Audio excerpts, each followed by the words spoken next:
Good morning, dear viewers. Welcome to this end of June tour of the main vegetable garden. I thought we could take a look around this morning. Come join me. First, an overview. A lot of work has been done in here.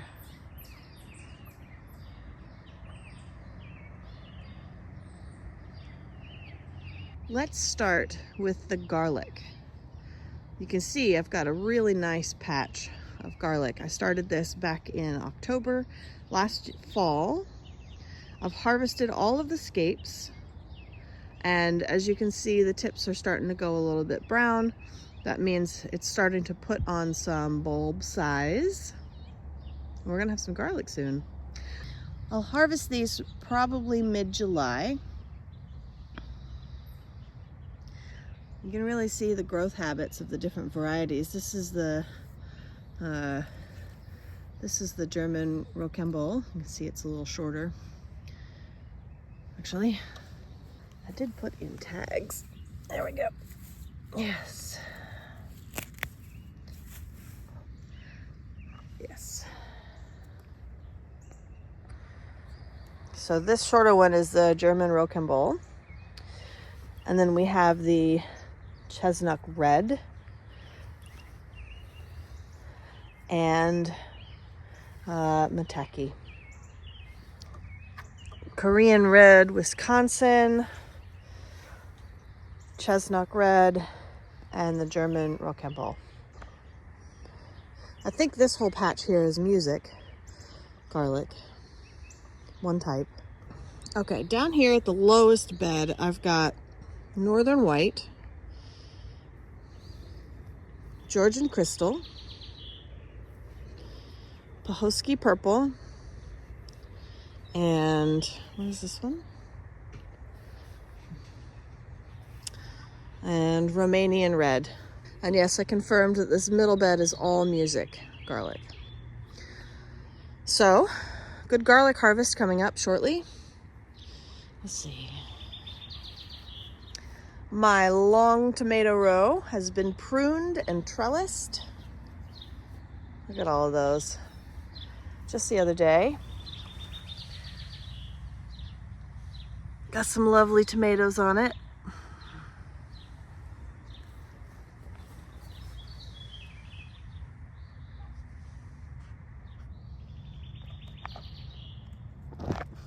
Can't wait, can't wait.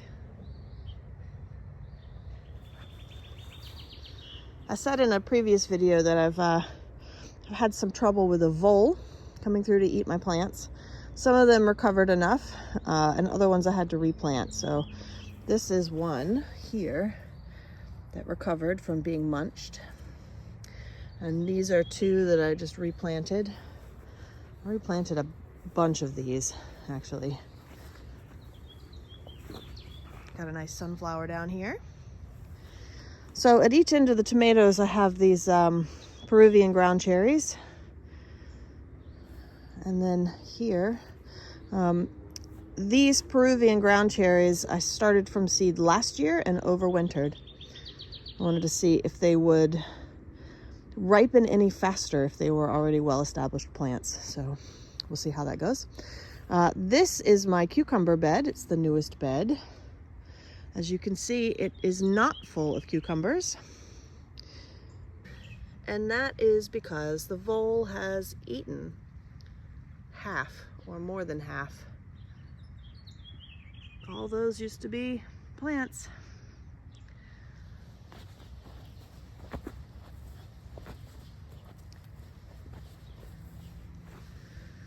There's the vole hole.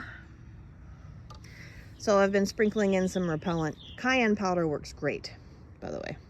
Slowly but steadily, I'm getting my garden fence. You can see I've got 1/2-inch hardware cloth, and it is dug down in a trench about 2 feet down.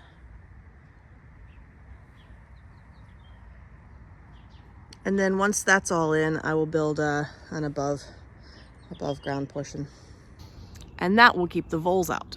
It's pretty easy to keep the rabbits out because they won't come through the larger fence, but The voles are more difficult, so. Chipmunks, you're never gonna keep them out. I don't care what kind of fence it is. They don't like, there's like a repels all granulated like scent thing with like garlic and peppermint oil and a bunch of other stuff. And I mix some cayenne powder into that and spread it around, and it seems to do a pretty good job. You just have to stay on top of it. So there's the long row of cucumbers. I've got more seed, so I'll just start some from seed. And here's my my umbrella cucumber trellis. There's still, I planted 8 and there's still 2. So gonna start some more. And I've got this. I was gonna use this as additional trellising. Don't need that now, huh? My problem of abundance is not as much of a problem. But these are gorgeous. Look at these calendula. You can see I've been harvesting my calendula.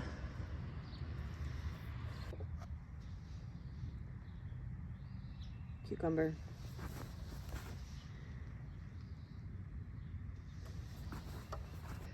This calendula is a little bit more in the shade, so it's a little bit behind. Let's see, I was wondering if there was a tag in here, but still looking good. About to have a bud that's open. The raspberries are ready. Look at that.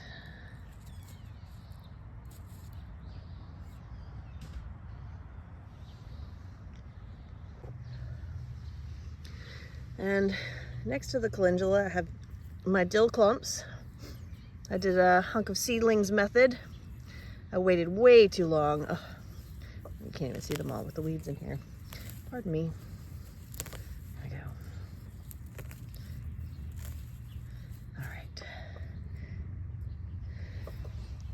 These and these that I transplanted hunk of seeds method established really well. The ones that I did where I pricked them out individually, they didn't. I'll show you. You may remember that I planted them individually along the corn here, and there are none whatsoever. So the hunk of seedlings method worked much better for transplanting those tightly packed, tightly germinated dill plants. You can see here, I have a couple of empty beds ready. Well, partially empty. So this one's got sunflowers in it. Got sunflower over there and one beyond. So some sunflowers, but mostly it's ready for whatever's coming. All right, you can see here that I've got some empty beds ready to go. Some sunflowers. Got a couple of other sunflowers sprinkled around. This should be for beans, I believe. Same thing down here. I've got obviously some weeds, but I've got this big portion of this bed open and available. Now these are all turnip seedlings. So I'm gonna leave some. Do you see they're crowding out my basil? So we're gonna have some turnip tops here in a minute. Look at my basil though. Look at it. This is the sweet basil, so it's your regular culinary basil. It's time to harvest too. Get the first harvest. And over there, that's the Italian basil. And then focusing on my finger.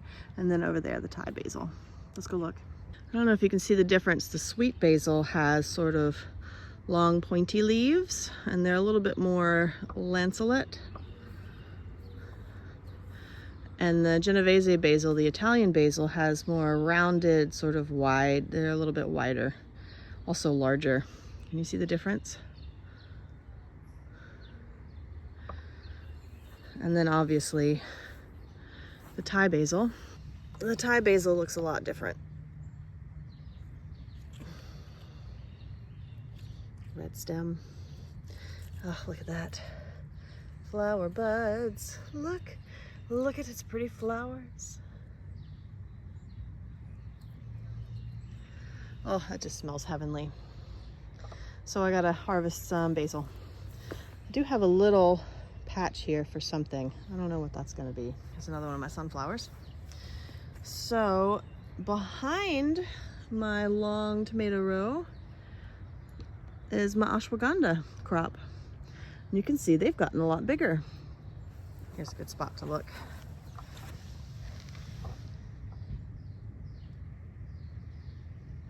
So I've planted, so this is, let's see, this is, where's my hand? So south is that way, right? So they're gonna get full sun on the south side of these plants just fine. Okay, I need to weed out that pokeberry and make sure that I keep the grass back here trimmed on the other side of the fence. Let me see.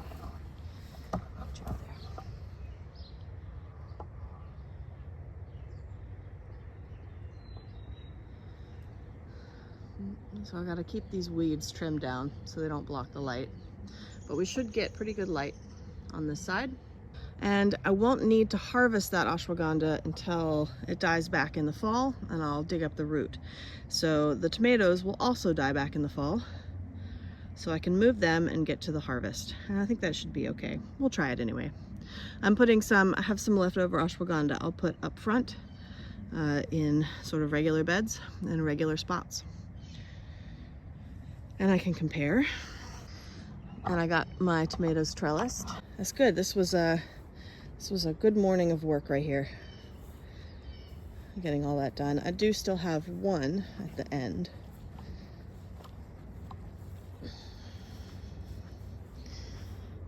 This is a cherry tomato called Mexico Midget. So I need to trellis it up. So I need to trellis a couple of its canes up to the top of the trellis up there. And then I have two more Peruvian ground cherries.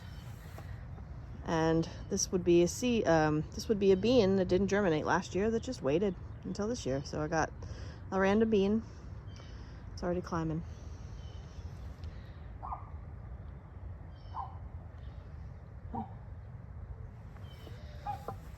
I've got a beautiful nasturtium down here. This is a milkmaid. This is a vining type. And I've got my Oswego. This is the red or scarlet monarda. It likes its spot down here. So I'm definitely going to maybe plant some more down here. My corn is easily, the tallest grouping of the corn over there is easily waist height. And it's not even the 4th of July. So we've definitely achieved knee high by the 4th of July. I put a couple of, those are Moon and Stars Cherokee watermelons down here. I had a couple of extra that wouldn't fit in the front beds. So I decided to try them out. Look at this corn. Look at how beautiful.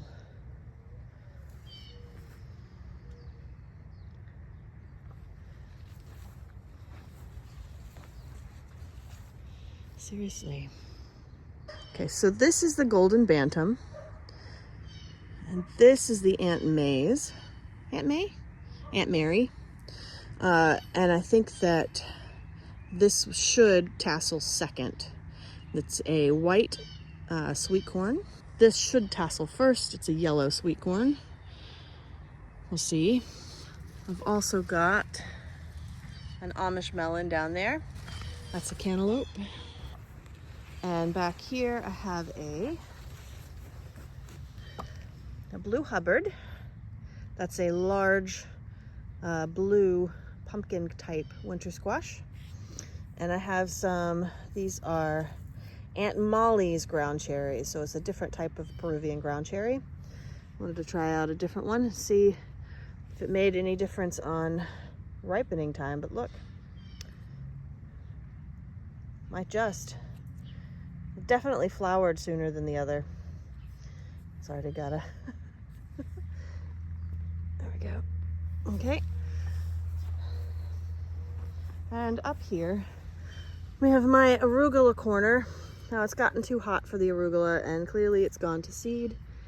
I am, however, going to just drop the seeds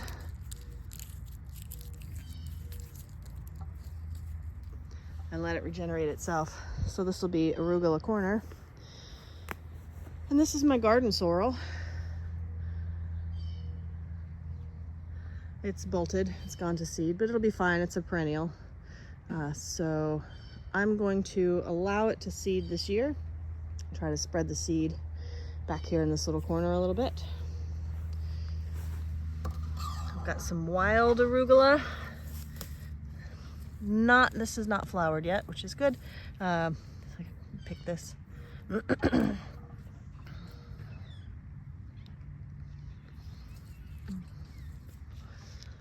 Flowers yellow.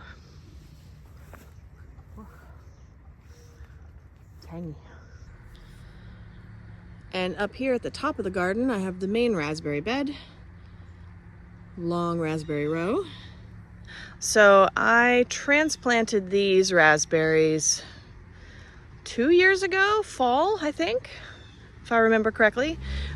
And I think this year they've just really gotten their footing. So the ones that grew last year, those are the ones sort of down here that are making berries really low. Those are second year canes.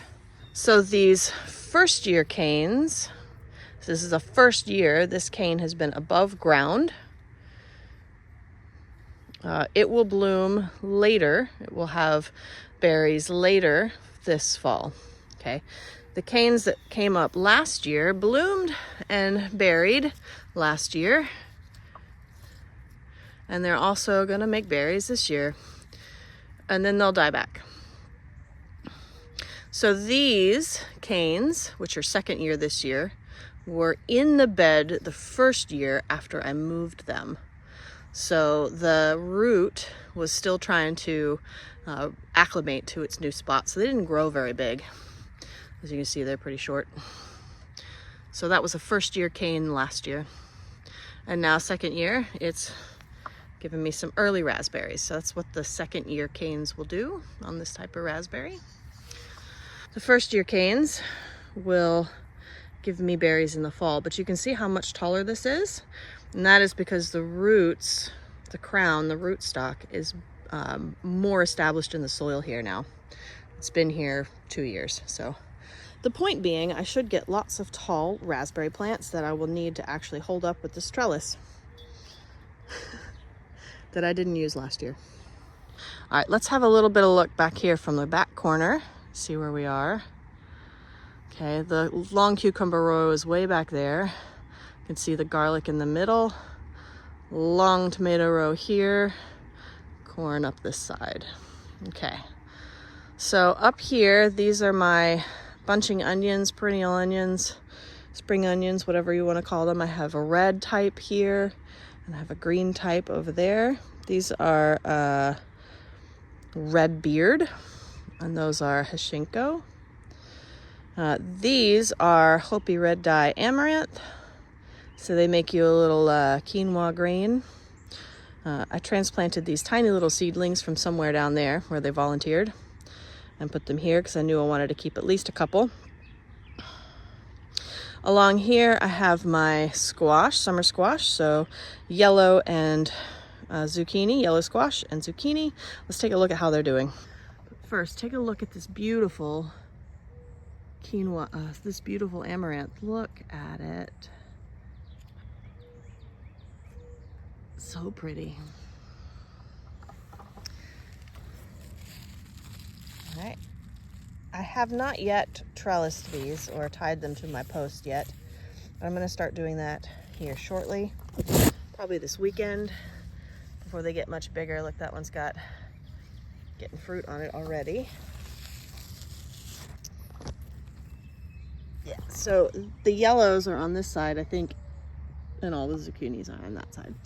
This is a volunteer, probably cherry tomato, I think. I may let it hang. Oh yeah, Look in there. So nice. So they're looking great.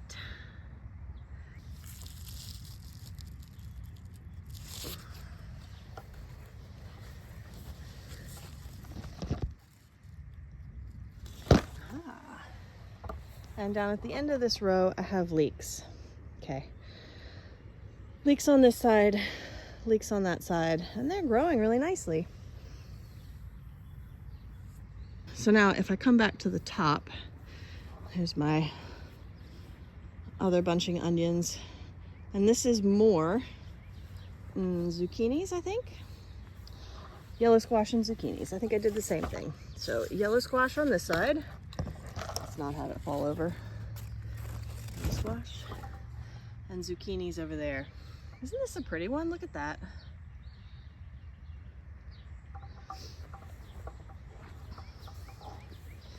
And these two are patty pan squash.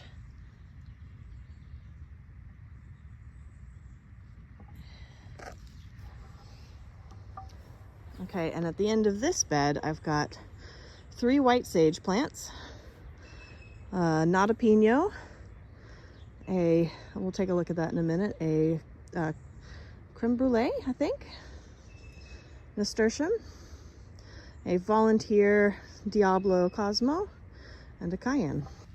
So there's the white sage. Look at it, isn't it pretty? There's the cappuccino, I think is what it's called. Nasturtium, look at the leaves. There's the nata pino.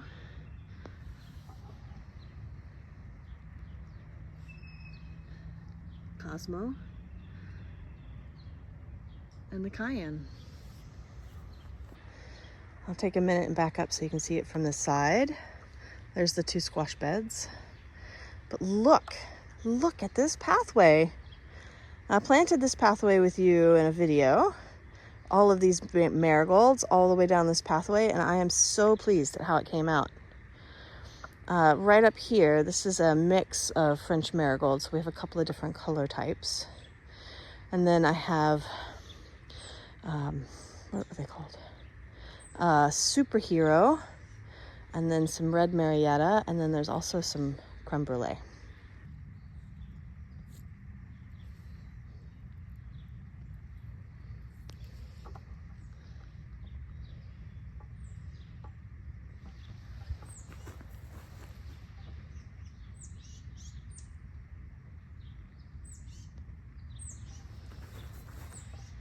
Look at the creme brulee and the red Marietta next to each other. Oh, I love it.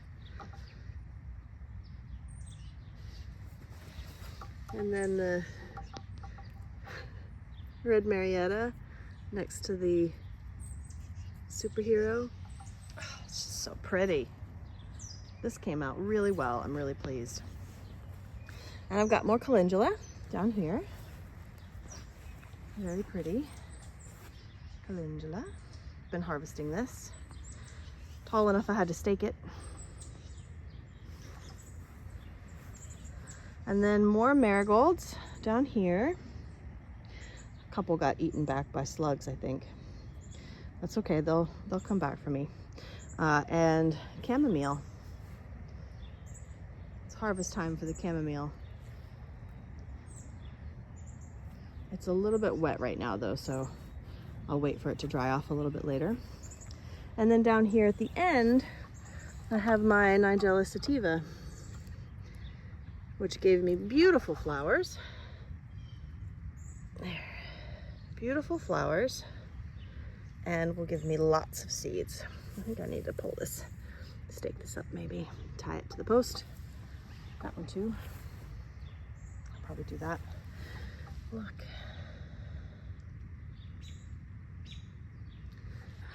All right, so I'm back down here at the bottom. So on either side of the chamomile, I have onions. And this is the best onion crop yet. I've been doing onions for I think 4 years now. And seriously, I have not gotten them to get this big yet.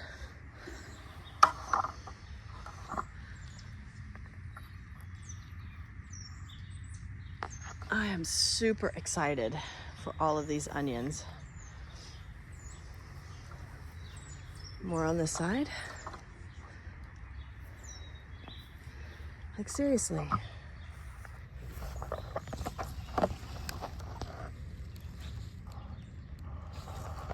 We're only at the end of June here. They're gonna get some size on them. Those are Walla Wallas. I'm excited. Okay, on the other side of that, so I had leeks over there, I showed you those. I've also got leeks over here on this side. And then these are peppers. Let's look at the peppers.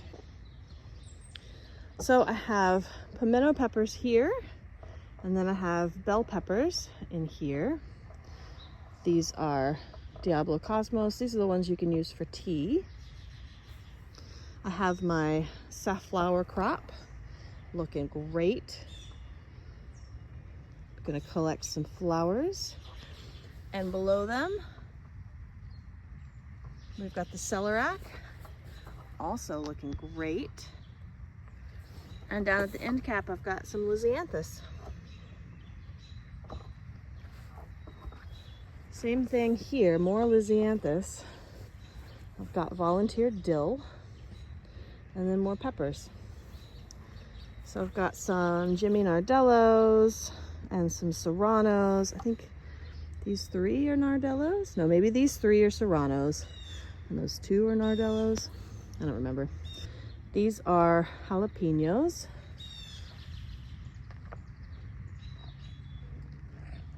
Look at that.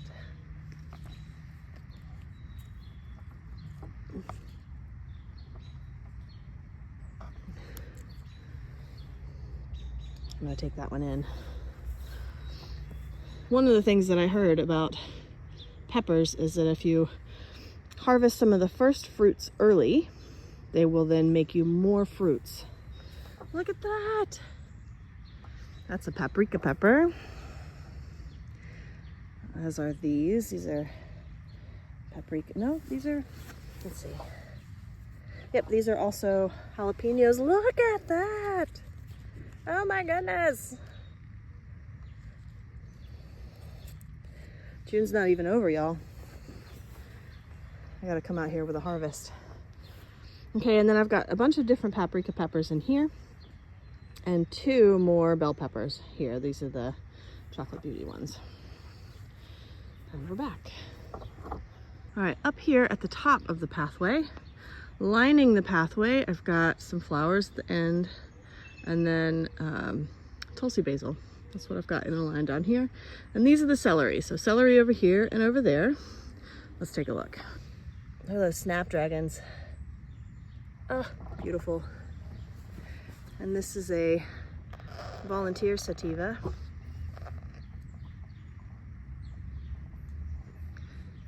And there's our celery. Growing nicely. More celery. More snapdragons. Tulsi basil growing nicely. Okay, and then on the back side, I've got cherry tomatoes. These are Eagle Hearts and a Mexico midget. And then I've got more Mexico midgets over here.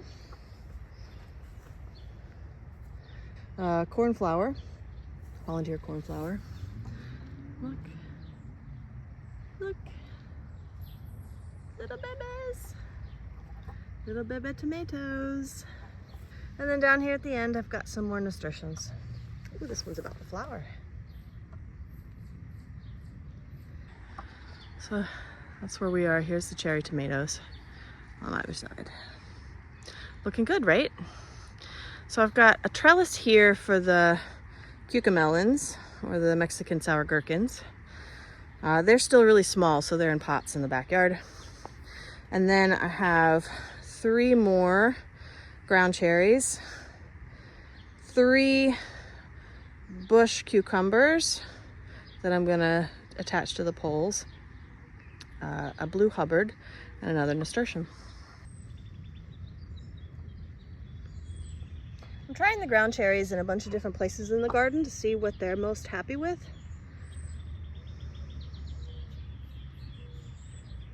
These bush cucumbers, I haven't had a lot of success. So this was the last of my seed. I thought I'd try it out. We'll see how it goes.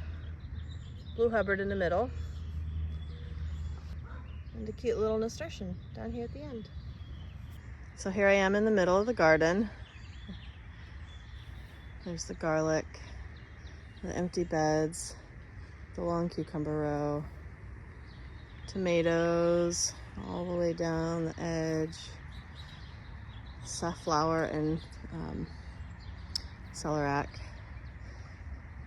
lots of peppers, chamomile, corn, squash, and celery, raspberries at the back.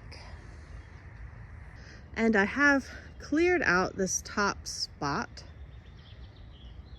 so I can figure out some use for it. Hold on. Okay, so here's my gate, and I've got this spot. The fence isn't finished here, so I don't want to do much up here except maybe keep it sort of clean and tidy, but I can put some things right down there. Don't know what yet. Same thing on this side. I need to clean out these rocks, those tiles over there, and the fence is not in yet. This is obviously a temporary thing, but it might be in soon, and I want to be able to have this as usable space.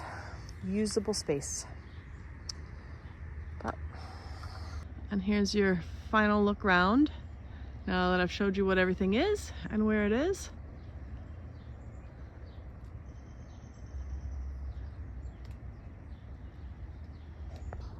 So that's the main vegetable garden, the fenced-in vegetable garden. I do have other crops, herbs, cultivated flowers and stuff in other places. I'll show you those. I'll do a different tour for that though. I'll show you my seedlings that I have left too in that other tour, so look for it coming up. I'll probably shoot it today and then post it in a different video. But for this one, that's all. So I hope you're having a nice day, and thanks for watching.